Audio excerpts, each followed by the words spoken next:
afternoon, everybody. Welcome to the TraderMerlin show on your 80-degree Southern California day. It is, what is today? Today, I look at my watch. It's the 20th of July. We've got a lot to talk about. And again, the show is steered by listener questions. I had a great one come in last night asking about odds enhancers. So I figured, you know what? I would talk about odds enhancers today. Of course, I can't go into all of them. That is, depending on which organization you go to, there's always some type of odds enhancers that they're using to help increase the probability of success on their trade. So we'll talk about odds enhancers today. There's my wonderful graphic with a nice little bell curve giving us some statistical probabilities. But I'm going to start things off by looking at your earnings calendar, your economic announcements, and of course, going and looking at our top 7 markets and much more with regards to markets overall. So let me move forward into number 1, earnings calendar. Of course, you guys see what happened with Tesla today. They reported earnings and did pretty well. I guess the big announcement was that everyone's talking about in chat, Tesla selling some Bitcoin. I believe the number is 75% of their holdings of Bitcoin to get some cash. Really? To get some cash? Kind of ironic, considering that Bitcoin is probably the purest form of cash out there, but still, I guess, dealing in the current generally accepted accounting principle world, it's not looked at as cash. So that was probably the biggest piece for today. We'll look at Tesla's chart here in just a second. Not really that big of a day for Tesla, honestly. Other companies that were notable here were things like Abbott Labs. They blew out earnings, but were down over 1.5%. You also had United Airlines miss earnings. They got crushed to 6% down. And Biogen, they beat earnings handily and still down 5.8%. So again, I always say stay away from earnings announcements. You just never know. Now, the real stuff for me happens here. When you look at what was going on kind of around the world with regards to currencies, you can see you had CPI numbers come out for Canada, which were less than expected, which is actually very good. Canada has been rather aggressive with their rate increases, and they've gone from 1.4% CPI number down to 0.7, so literally cut it in half. Interesting to see that decline there. And it's not happening here in the U.S. So our neighbors to the north doing better. Existing home sales, as expected, I thought that we'd see an even sharper decline in existing home sales. We went from 5.41 million, expectation was 5.37, came out at 5.12. So a significant miss there on the existing home sales, which, you know, obviously is something that everyone's going to be watching here as more and more homes come on the market, but fewer are selling because of higher mortgage rates, and people just have too high of an asking price for their properties, and now they're starting to drop those numbers. So that is your major economic announcement stuff. We'll talk more, I guess, in depth as we progress through today's show, but let me run through our top 7. Crude oil. Here is your crude oil chart. I've got those 2 lines on and that we drew. I don't know when we draw these lines, but you can see these 2 blue downtrend lines. One is just measuring the percentage decline, which is 26.78%. But this downtrend line is the more important one as it bounces from the top all the way down, has now, as of today, 4 points of contact. So you have actually a bearish Harami formation forming today, for those of you who are candle aficionados. What do I mean by a bearish Harami? Well, you've had a 5-day uptrend, which really isn't that great, but it still is a 5-day uptrend. And you can see that today's candle pretty much fits inside the total real body from yesterday.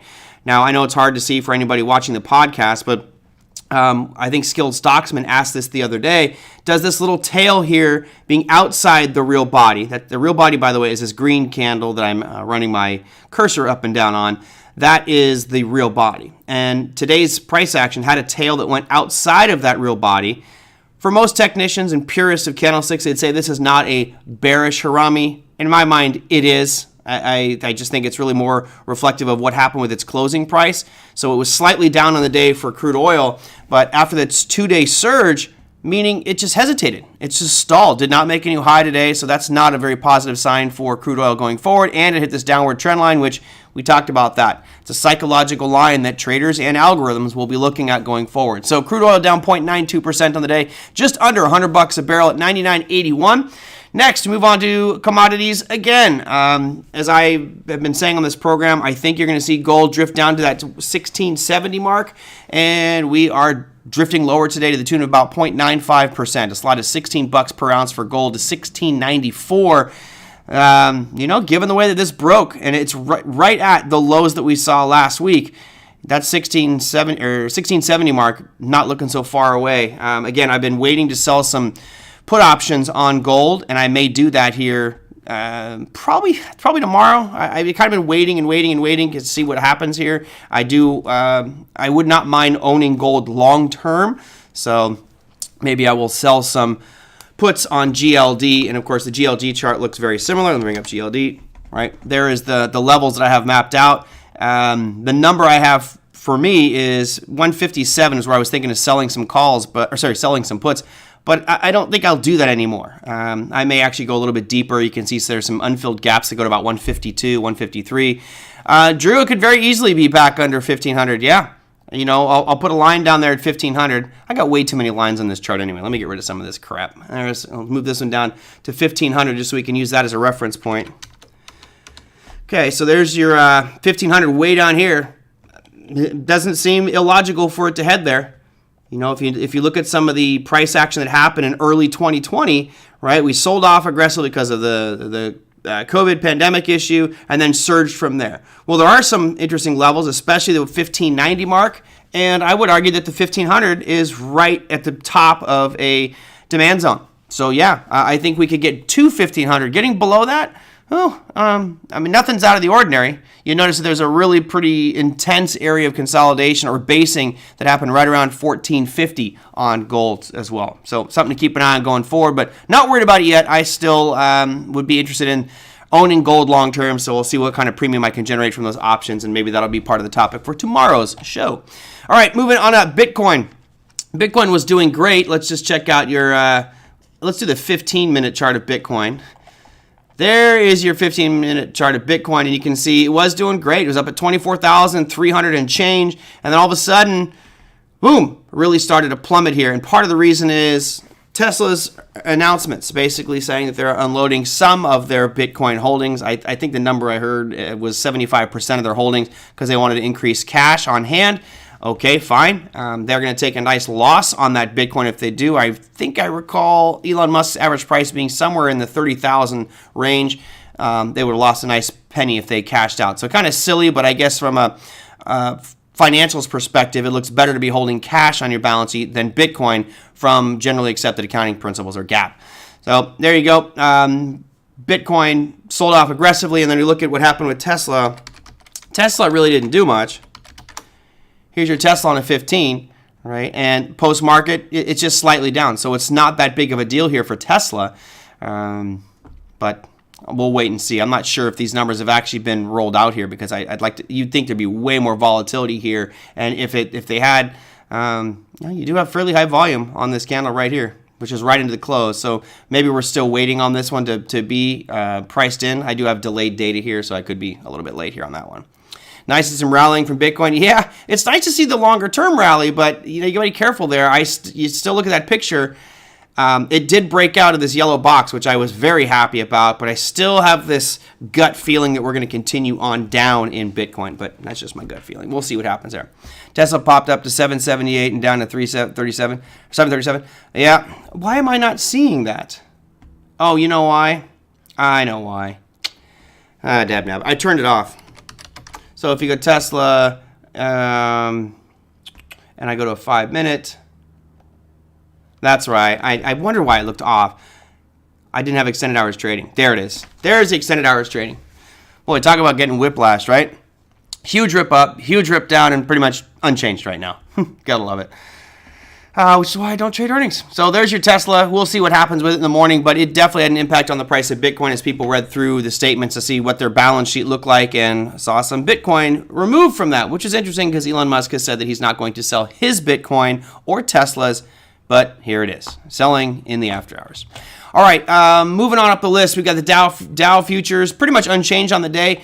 You got this little spinning top formation. Again, we've talked a little bit about candlestick formations on this program. You have open and close almost identical. It was a 0.03% gain for the Dow today. So we'll call that unchanged with small topping tails and bottoming tails. So nothing exciting or noteworthy there. The S&P looking a bit better. So not only did it break, but it continued to move higher today, although it is a spinning top formation.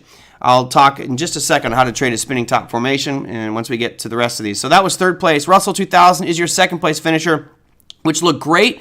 Continuing on, momentum did not form a spinning top formation. Actually, a pretty nice, healthy green candle here moving up. And again, on the daily time frame, there's really no overhead supply till 1890. So you got about another 69 points before you start hitting any supply for anybody who might be long on the Russell. Now, NASDAQ, your leader for the day, looking very similar to the Russell 2000, but it's closer to supply than the Russell. So this is an interesting one. I was really wanting to buy some puts today. I'll wait and see how this pans out tomorrow. If it does get into that yellow box, I'll probably sell some puts on the NASDAQ and maybe the Russell if the Russell can get up to that supply level. But you see a beautiful breakout here. The ascending triangle, if we were to do the traditional way that I mapped out for you guys the other day, a ascending triangle, if it did break like it did right there, in theory, should put the NASDAQ up at this next supply zone, which is considerably higher up. I'll draw it right there.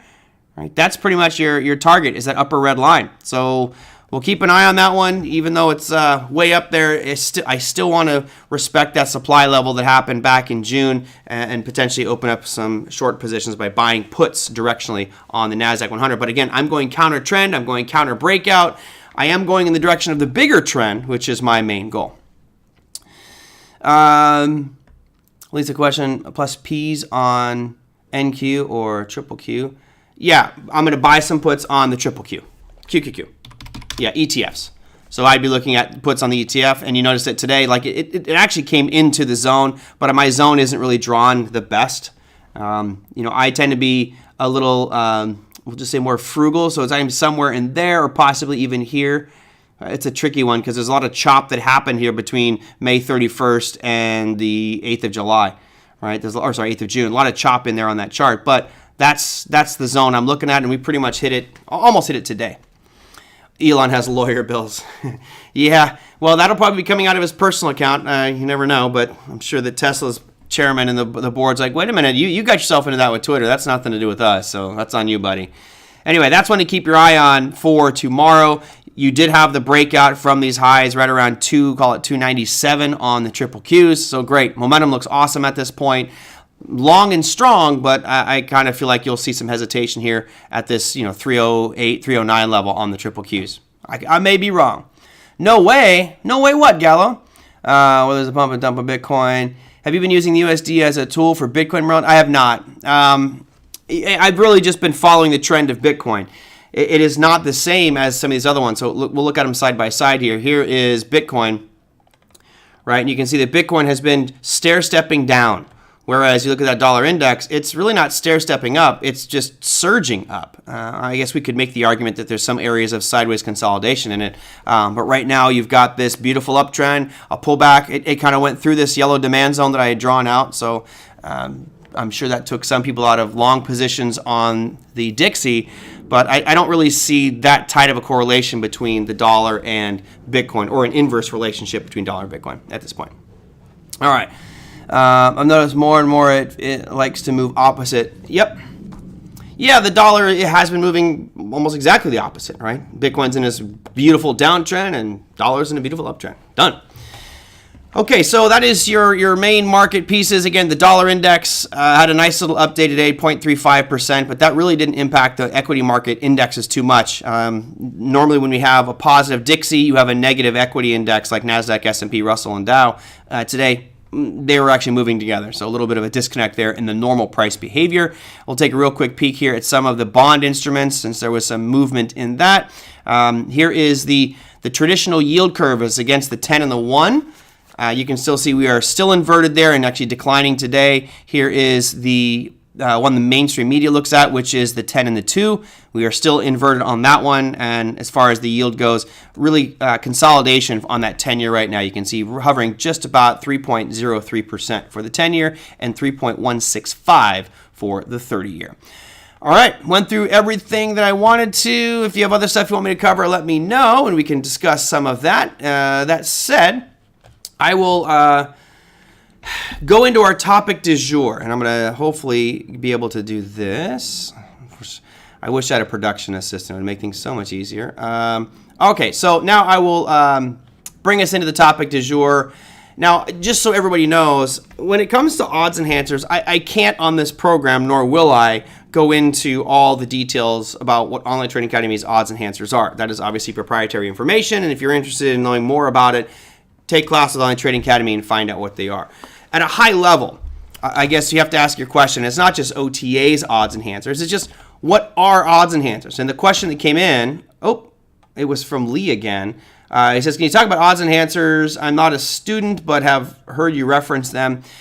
To me, it's pretty simple. And it's not like it's anything that's proprietary to Online Trading Academy. We have a very specific set of rules that we look at. Right now, there are 6 specific ones that are universal to all asset classes. And then in each asset class, whether that's futures or equities, options, there are some other ones that can add on. And so you might have 5 or 6 more in that respect. So odds enhancers, what are they?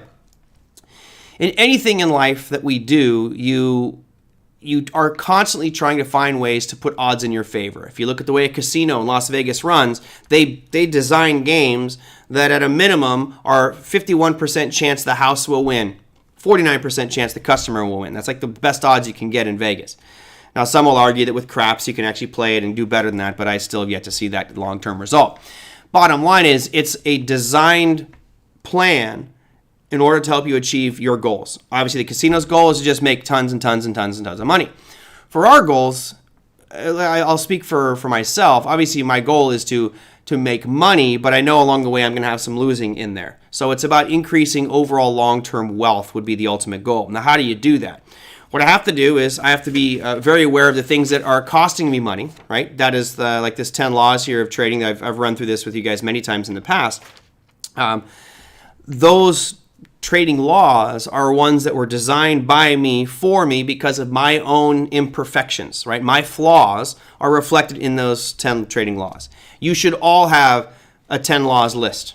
If you don't, that should be your work for the next week or month or however long it takes you to put it together. And that list should be you analyzing everything that is costing. What is costing you the most money in your trading? What are you losing the most on? Are you trading too big of positions? Are you trading volatile stocks? What are you doing that's causing the biggest losses in your account? And make a list of all those. And if you want to make it real fun, put a dollar amount next to it and keep adding it up every time you make that mistake. As I've mentioned, mine is definitely several $100,000 worth of stupid losses. Stupid mistakes that I could remedy if I just followed my rules. Now, that isn't necessarily my odds enhancers. That's the pathway to lead me to my end goal. When I talk about odds enhancers, what I'm referencing is a specific set of things that we can do. So, for example, when you're looking at identifying a supply or demand zone, most people will just look at any little level and say, oh, well, okay, this is the demand zone. Well, why do you say that? Just because price was there at some point, right? There's qualifiers. There's things that you need to look at that will help you determine if there in fact is a lot of buying at that level. Sometimes price can turn very easily for almost no reason at all, maybe due to illiquidity or a big institutional order coming through. What do I care about more? Low liquidity or a big institutional order? For me, big institutional order. Big institution is the one that's going to turn price. So there's things that we need to look at, like I'll give you one. I'll just say the odds enhancers, and then I will.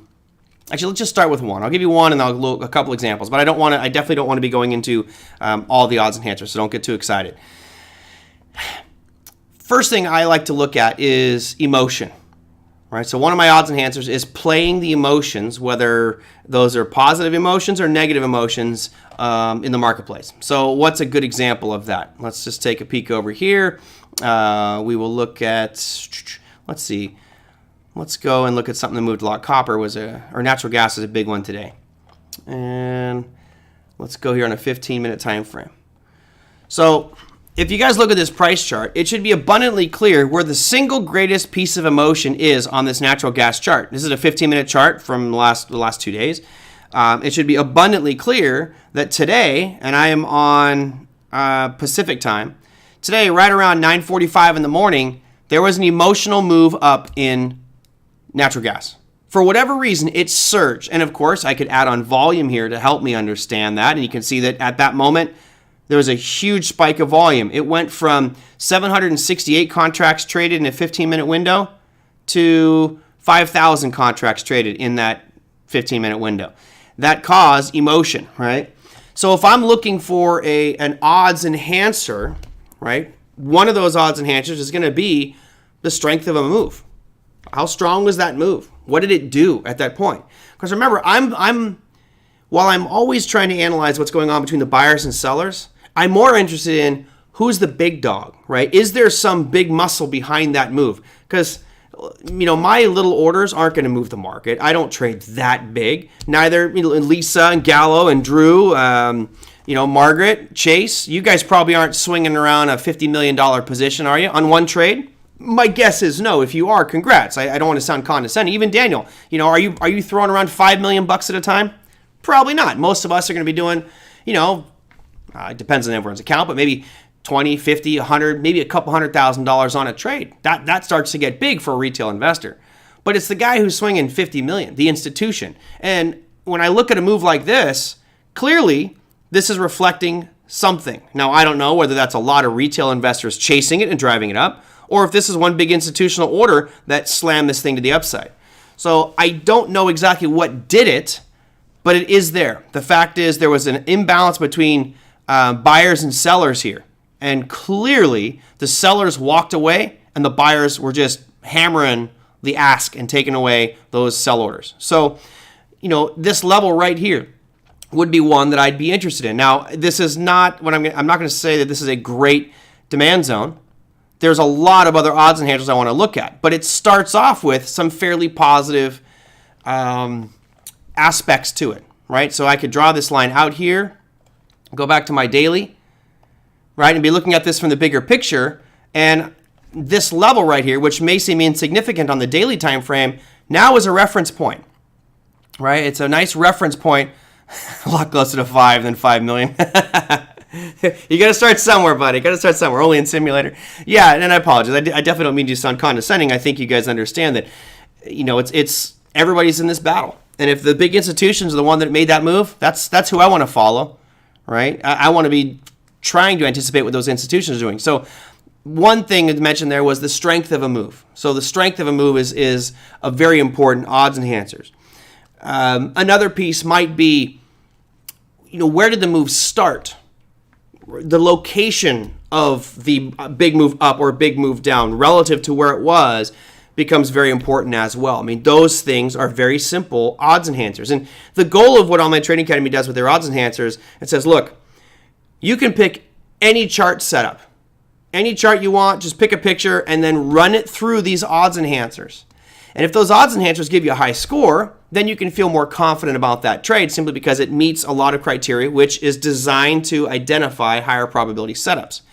If you put them through the odds enhancers and you get a low score, it doesn't mean it's a horrible trade. It just means that the mechanics or the characteristics that you're looking for with regards to price action are not there, right? The trade could still work, but I'm trying to enhance my odds by using these quote-unquote questions, like, what was the strength of the move? What was the origin of it? I'll give you a third one. Was it a fresh supplier demand zone, right?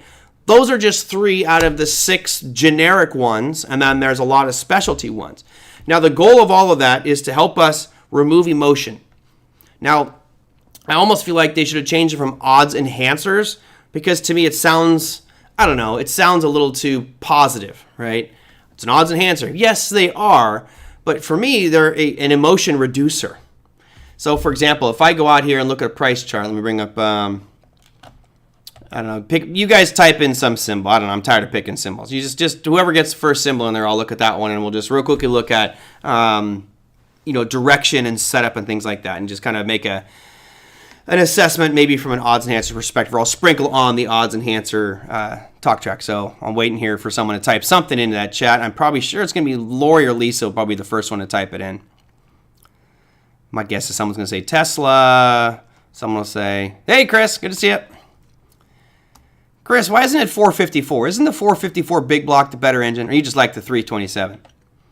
Oh, of course, Tom comes with the index. That's so boring, Tom, and generic. The index is the cash index. All right, so here's the SPX, right? This, for everyone who wants to know, is the cash index for the S&P 500. And you look at it right now, what are we thinking here? Well, in my mind, it looks like a continuation move. We have broken through these most recent highs that go back to June and to July. We have higher lows, although this one from 4 days ago did break a little bit, but it feels like it's just gaining some strength and building some support. Notice For me, those are odds enhancers as well, because I'm trying to anticipate what is mechanically going on with that security or that index or that futures contract, whatever it is, asset that you're trading. Thomas, and you're right, Tom. I'll give you that. He says, boring equals profit. Yeah, and it couldn't be more true. I love the boring ones, but it's cool. The only reason I said that is because I look at this all the time. So I was like expecting some random symbol I'd never heard of before. So in here, I'll add on my odds enhancers. So my odds enhancers are, what's the trend? And I guess the trend question is, what time frame? Because big picture, S&P is trending down. Or sorry, intermediate picture, S&P is trending down. You guys can see that very clear, starting back in December or January. Let's call it January of this year. Downtrend, downtrend, downtrend, downtrend. Great, fine. My probability is best at going short now, simply because we're in a bigger the intermediate time frame downtrend.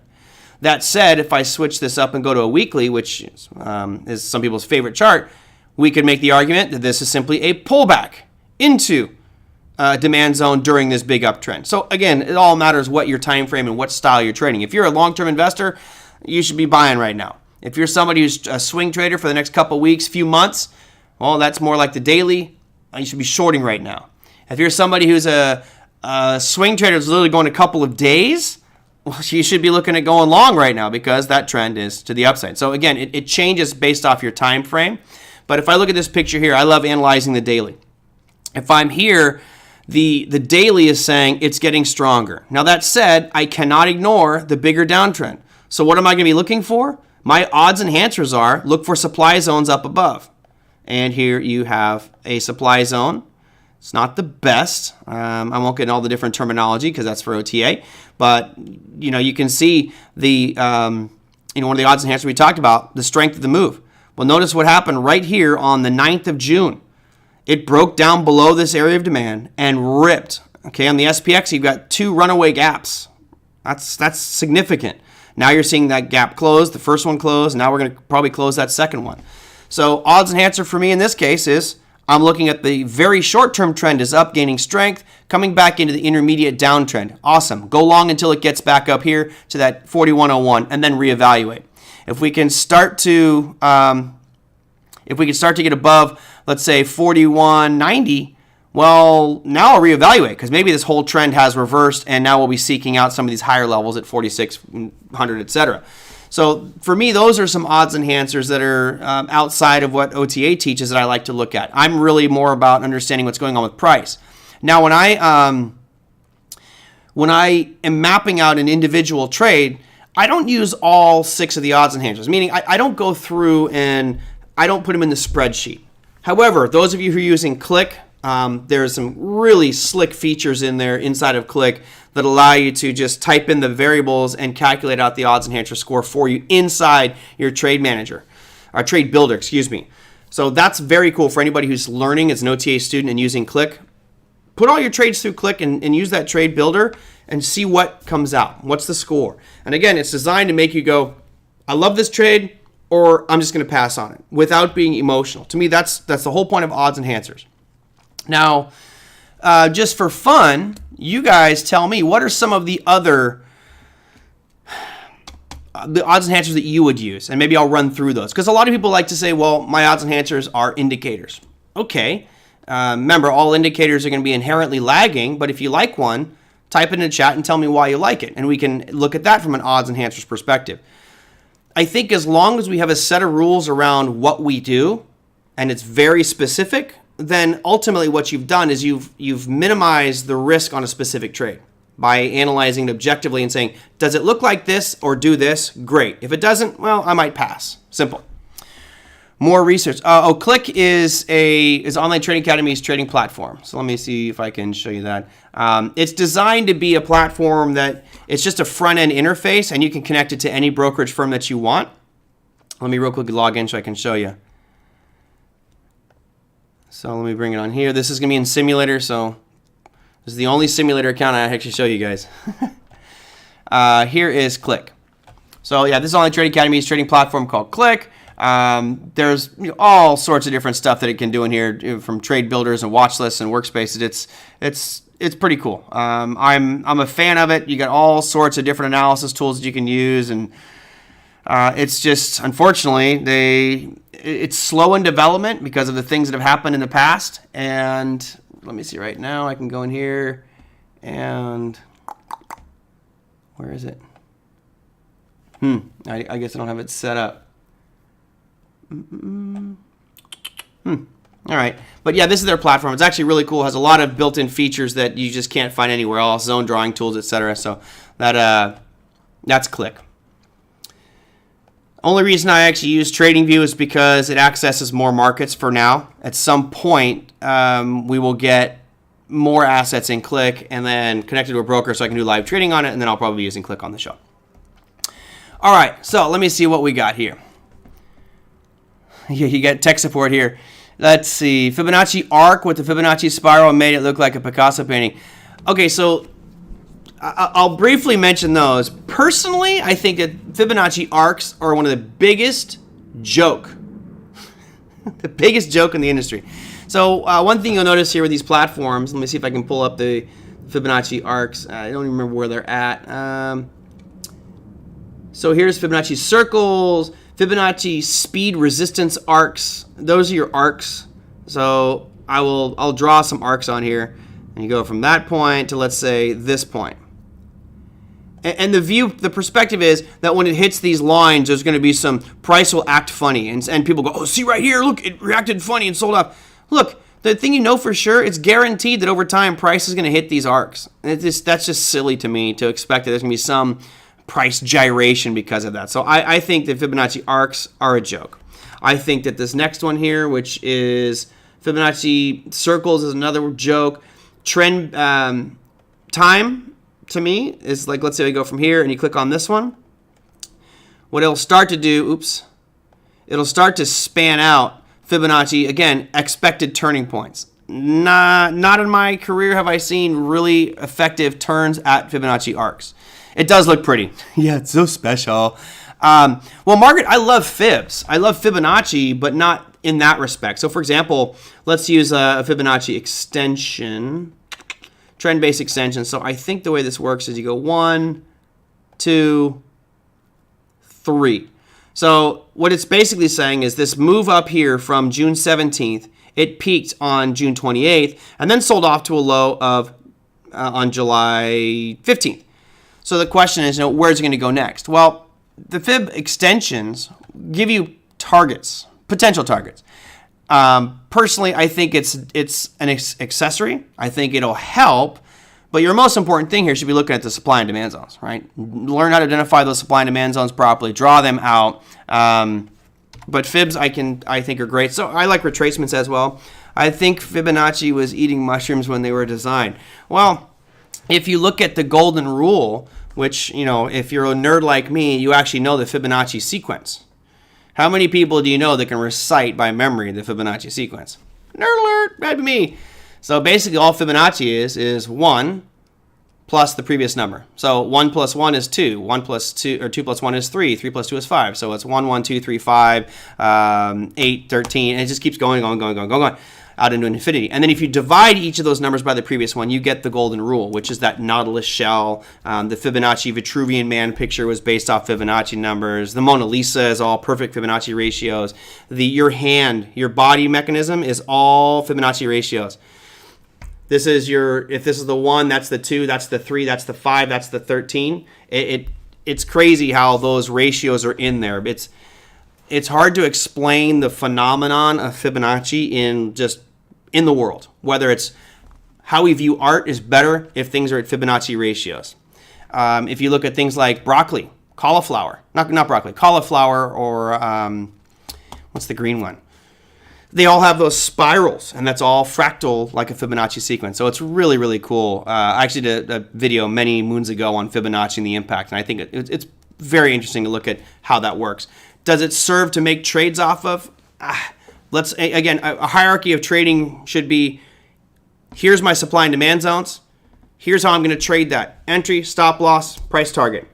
That's the most important thing. If I have Fibonacci lining up, if I have RSI confirming, and I've got all the different more support, then fine. That makes me feel more confident about that specific trade. But I would never make a trade just off of fibs. I would never make a trade just off of RSI. All right. So let's see. What do we got? Eric says outside day says higher probability of a trending day. Yes, well, it just means that we've broken out of the prior day, which of course would be optimistic, right? You've broken some area of resistance or support on the previous day. Great, momentum should be there, assuming we're going to seek out new levels. So I do like breakouts and using those as potential trading or as odds enhancers. Okay, cool. Gotcha, Lisa. God is an odds enhancer? All right. Sunflowers are fib ratios. Lots of things in nature are too. Yep. And that's what really gets phenomenal. Maybe I can bring up my presentation I did years ago for Online Trading Academy on Fibonacci. It was really interesting. Maybe I'll just build another one for you guys. Confluence of indicators is key. Correct, Chase. Now, for those who may not know what confluence is, I would definitely add that as an odds enhancer. A confluence would be where you have multiple things saying this is the spot. So let's say that you have, I'm making this up because it's not working, but let's say you have this supply zone that we drew here on the SPX. Right away, that's part of my odds enhancer. Now what I need to do is I need to evaluate it. Just because I drew this yellow box because it consolidated doesn't mean it's great. I need to look at things like the strength of the move, which I mentioned earlier, and add those other odds enhancers and bring it back to a statement that I can quantify and say, how strong or how confident am I that this area of supply on SPX is going to act as a supply zone, right? Run through all those odds enhancers and I can come out with a score. Now, if I draw, like, say, Fibonacci extensions on this current move and it lined up in the middle of the zone, we call that confluence, right? Confluence is saying I have multiple indicators all agreeing that that's the point. Now, another one which would be interesting is, let's say this yellow box is a point where I feel like we should be going short on this market. Great. I could make that trade just off of price alone. But if I added on something like stochastics, right? What do you guys think stochastics is going to say as soon as it hits this red line? As soon as it gets into this yellow box, what's stochastics going to tell you? It's pretty clear because remember, stochastics takes the last 14 candles and says, where are we within regards to the range? So if all of a sudden we get 14 candles and the latest one, looks like it pops into the zone. Well, if price is right here at the top and these are the last 14 candles, well, it's going to be overbought, which again would be confluence, would it not? I now have an overbought situation into a supply zone, which I can use the odds enhancers and quantify how strong it is. Confluence is absolutely fantastic. I'm a huge fan of looking for multiple things, but it all starts with the foundation of strong zones, strong supply, strong demand zones. You should go through measured moves. They are useful. Yes, I do like measured moves as well. We talked about this potential measured move here on this breakout. So if I was going to do this roughly right there is where I would say the top of that ascending triangle is. And if I did the measured move from the bottom to there, right, this isn't going to pan out. It would be nice if it lined up. But that's where my measured move is telling me it's probably going to go, which is this next supply zone up around 4,300. But yes, I like to look at measured moves because main reason is I think a lot of other people are looking at measured moves. I would like to see that presentation. Yeah, sure. I'll see if I can dig it out. Digital Pete, what are your thoughts on volume and market profile? I found that OTA supply and demand didn't work well for me on the daily time frame. I'm not a big fan of market profile. I looked through that and I tried it a little bit. Didn't really help me out much. But my trading is fine using supply and demand. So I'm not right now I'm not interested in really deviating from that. It's been the cornerstone of my trading for the past 20 years. So I'll stick with what's working for me. I know a couple traders that like to use, volume profile, market profile, look for areas of buying and selling where you can see the abundance of purchases, like where did Where did most of the transactions happen? Market profile can help you identify kind of where those transactions happen. To me, if that lines up with a supply zone or demand zone, I would call that confluence or confirmation of my zone being stronger, right? If there's a whole bunch of transactions happening there you go. Jeff is a Fibonacci expert. Yep, Jeff is definitely a fib guy. He loves his fib. Volume divergences, price still going up while RSI is trending down. So you're talking bullish and bearish divergences using RSI. Again, great opportunity. So let's say, for example, we're looking at this price chart. It starts moving up towards this level, and we get prices right here. Okay, so this is, you're going to real quick, where was it? Did the question get removed? Oh, there it is, for Chase. So let's say Chase, you're in this situation here, and price is now at the top of this blue line, right? It's trended right in the supply zone. And you have an RSI that is getting weaker, but price is making the same highs. That is a bearish divergence. And that would lead potentially a higher probability that prices are going to start to move down. So, yeah, absolutely. And all of these things, can be layered on. But the point I'm trying to make is you have to use supply and demand zones as the absolute. That is your foundation. That's the bedrock. You need to find out where prices are turning. What I hate about some indicators, and especially things like Fibonacci, it might spot a level that's in the middle of nothing. There's no supply zone, no demand zone, and says, oh, it's going to turn here. How the hell do you know? Right? I don't know. That type of stuff is a little bit too speculative for me. I want to see actually where did price turn, right? What caused price to change direction or pause and then continue on, right? I need to know that. That's the most important piece for me. Trading the first 3 hours of the best volume and market overlap. Trading the first 3 hours, especially the equity market, is the best time to be trading. However, I would argue that the first 15 minutes, anybody who's just starting out should not trade the opening 15 because you'll most likely get whipsawed. You get really big swings. Generally, after 15 minutes, there's a high probability that price will change direction due to institutional order flow filling. It's just something I've seen over the years. And a lot of people jump in right away. They build a big position, and then all of a sudden it rips against them, and they end up being net losers. So careful with the opening 15. So Lee, I hope that helped you. Odds enhancers are just whatever tools you use to put the odds in your favor. Start with the basics, start with supply and demand, layer on top of that. As you'll notice, you rarely see me with anything on my chart other than price. All right, I don't even use watermarks. I just actually put the watermarks on here just for you guys so you can see what symbol this is. I normally do not like it on my charts because it distracts my attention. I want to be paying attention to price. That's what I'm trading. This chart is what's making you money. If I look at something like Apple, right? This chart is what would be making you money. It's not Apple company itself. It's not the iPad or iPod or earphones or buds or whatever. It's just this price chart. So I need to figure out what this price chart is telling me, regardless of whether it's Apple, right? Whether it's on Google, doesn't matter. It's just what is price telling me it wants to do and where it's going, and then can I use these technical tools, RSI, stochastics, Bollinger Band, and try to help me put those odds even greater in my favor, right? So I'm a firm believer, and I actually tried to get the European Union to give me some money for this, which they declined. What I wanted to do is do a European Commission study that said, I asked them for $50,000 to do this. And what I was going to do was I was going to place a trade, and the way I would pick my trades is I would throw a dart at a newspaper. And whatever symbol that landed on, I would blindfold myself, take a red dart and a green dart, right? I take the green dart, I throw it at the newspaper. Whatever symbol it hits, I have to go long. Okay, great. So it's basically flipping a coin, right? Long or short. If that security was trending down, I have to trade half my normal size. If the security was trending up, I could trade full size. Reason is, if it's trending up and I'm going long, my probability is already higher. If it's trending down and I'm looking to go long, I'm going against the grain, odds aren't that good. That was one component of it. Obviously, everything had to have an exact stop loss price target, but I wanted to prove that by flipping a coin and staying in the right direction of the trend of that security, that you'd be profitable over time, even though you'll take losses along the way. I'll do it someday with my money. When I win the lottery, when I win the lotto.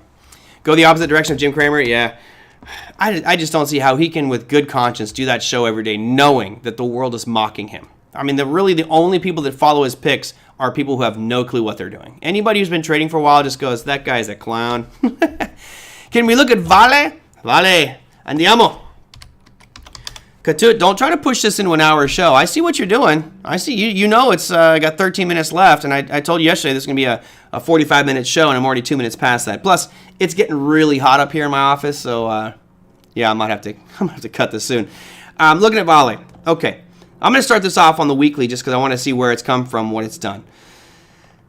A pretty ugly chart. I don't see anything on a weekly here that says it's screaming really clear, discernible trends. That said, we are coming back into a weekly demand zone, which if you do the big zone is going to be in there, and we just tiptoed into it. Personally, I would not look at the weekly. I would break this down into the daily time frame and look at that same area and see, okay, if I was to be looking to go long here, and I think that Vale, obviously one of the major mineral mining companies, probably not going to go out of business, probably doing rather well. It's just a slowdown, and we're seeing commodity prices fall, and maybe that's why they're getting punished right now. That said, how low can commodity prices go? Well, I guess the question you'd have to ask it to it is, well, where would you want to buy it? If I broke apart this area over here, which was the origin of that demand zone, it's choppy, it's a mess. And I can tell you where I would be looking at, just because I am cheap. My zone would be rather small. It would be right... Oh, come on. It's on snap mode, that's why. That's actually where my zone would be. It's this tiny, tiny little zone that would go between 11.16 and 11.50. So I've got a 35-cent range there where I'd be interested in potentially picking up some Vale. And again, the dangerous part is you're catching a falling knife, right? You're catching a falling knife on this one. It's dangerous. However, it's also the lowest point that it's been at for over 2 years. So, okay, if I'm a long-term holder of Vale, it might be good. I'm pretty sure we're not going to stop using copper. Larry threw in a couple other ones. You got Freeport, McMoran, Newmont, and was that CLF is Cleveland Cliffs, right? We'll look at those as well. But a lot of them have the same picture. So, if anything right now, Katut, I'd be looking at potentially shorting this on pullbacks. But, I have a hard time shorting things that are under $15. It's just there's not a lot of room for it to move down. I know it could go from 15 to 10, but I'd rather short something in the $80, $90, $100 range. Now, if you look at some of his competitors, nope, that's not Newmont. Got NEM, there's Newmont also just getting slaughtered right now. It's actually broke through. It's right at this, oh man, this is a really pivotal point for it. You're right at the lowest point that it's been at for 2 years as well. What else? CLF. Yeah, Cleveland Cliffs. I thought I knew that one. I've never actually traded Cleveland Cliffs before, but I did some research on steel companies in the past. This actually looks a little bit better, even though it has the same significant sell-off. It's like starting to make some new short-term highs. I guess if you're looking to hold mining companies for long-term and steel companies for long-term, then yeah, maybe. Freeport McMoran's probably the biggest dog out there. They've had a nice bounce over the last 4 days, but again, it's gone from 52 all the way down to 26. That's 50% off. Well, where is it going to go to? Does it go all the way back down to these lows here of 2020? $4.50? God, where was I at $4.50? Yeah, right, Larry. Miners are getting rocked. It's just a question of how low are they going to go? I think we would all agree that we're not going to get to a point in society where we go, you know what? We're not going to use gold. We're not going to use silver. We're not going to use copper. All that stuff goes away. We're not going to use lithium or beryllium or any metals. We're not going to use it anymore. It's not going to happen. All right? At some point, these guys will get their day back in the sun. It's just, I don't know how low they're going to go. So looking at some of these demand zones, for example, look at Freeport McMoran. You have this area where for the better part of a month, it just went almost perfectly sideways. Now, a lot of people won't look at that as a demand zone because it went sideways too long. And you notice it also tested it already. So technically this one would be considered not fresh. However, would you play that? Yeah. And we bounced off that a couple days ago. So for anybody who's in that space, you had a great buying opportunity 5 days ago, and look what happened. Again, hindsight. I was not in this one. I didn't buy it, so I'm not claiming in any way that I did. But I know some of you probably were looking at this. Awesome.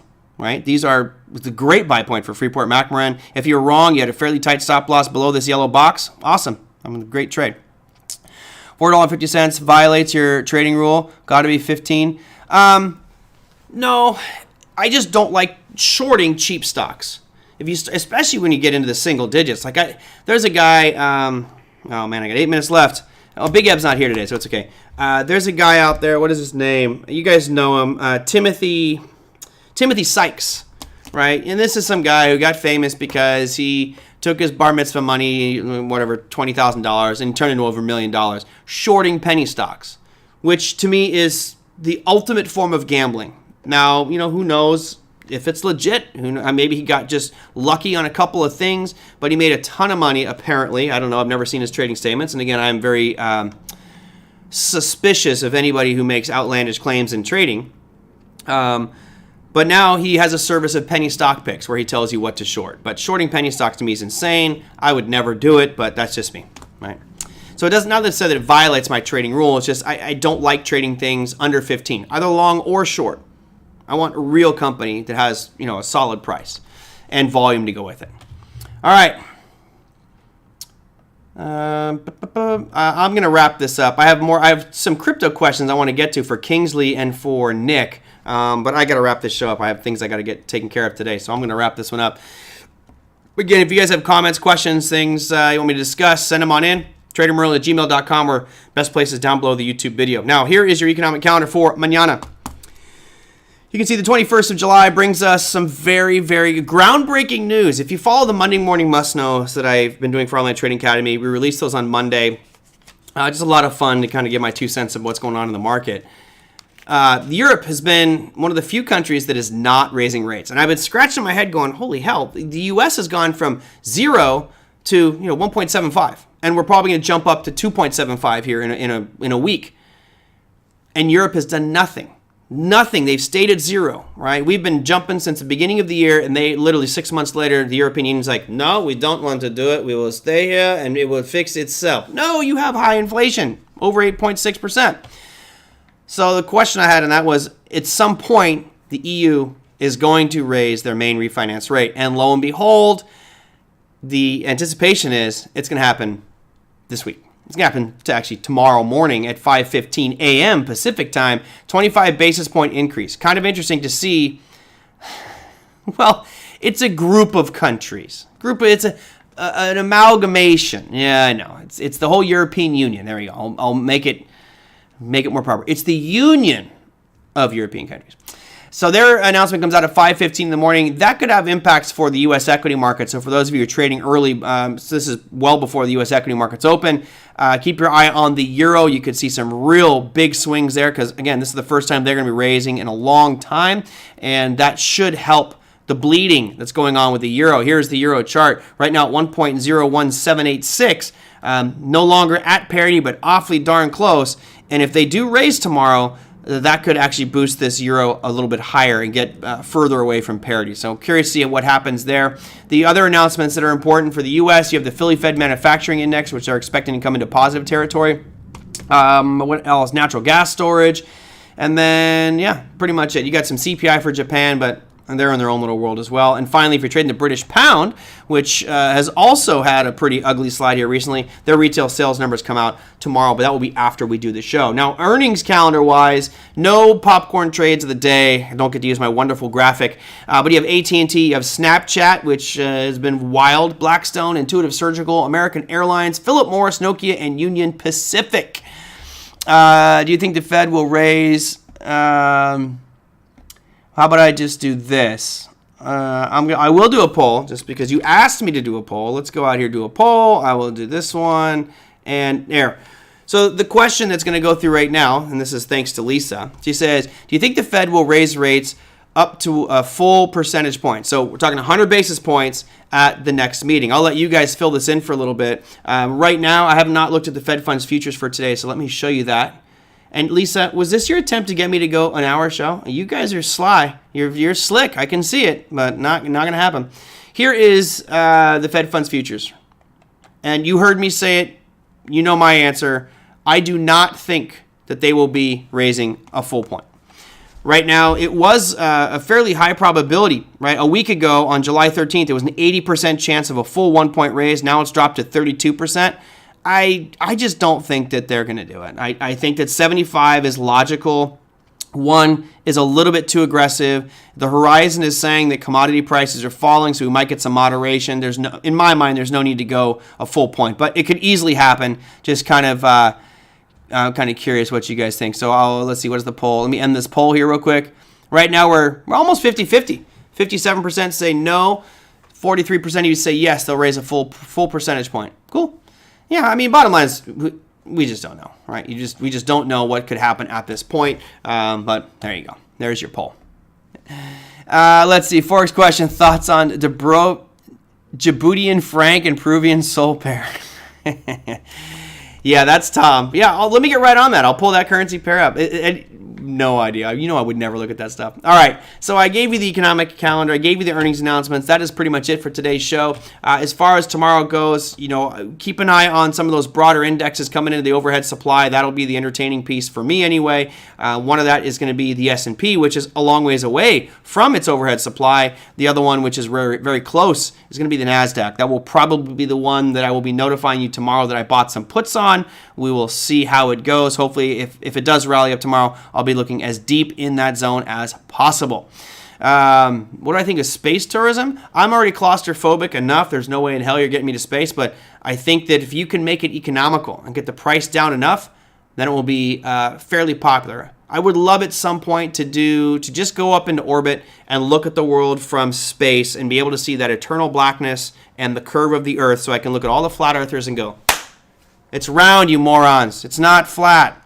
All right, I'm done. Thanks, everybody. Hope you guys have a fantastic remainder of your day. If you enjoyed today's show, hit the like button, subscribe to the channel if you're new, and I will see everybody on tomorrow's show. Send in questions on YouTube. See you tomorrow, everybody. Take care.